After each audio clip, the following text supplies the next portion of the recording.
藉住一啲嘅朋友嘅幫助，鮑思高神父重新恢復佢嘅工作，去租咗畢立地先生嘅一個長棚，就咁樣開始咗一個偉大嘅工程。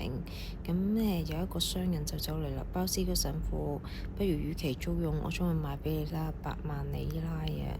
跟住呢，鮑思高呢，原來佢有常識喎，唔係我諗估都係2萬6啫，不如就我俾3萬里拉你啦。咁現金交易要15日一次嘅喎。哇！佢返去同媽咪講，媽咪就話：阿仔，你仲欠緊債喎，點會有啊？呢句答得好啦。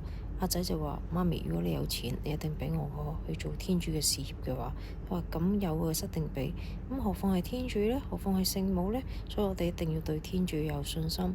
接住落嚟，因為佢信心嘅祈禱，而且佢嘅個心純係真係為啲青少年嘅服務，接住一個又一個，好快就已經湊足咗嗰3萬里拉啦，就好成功咁樣租咗買咗嗰笪地方落嚟啦。天主祝福大家。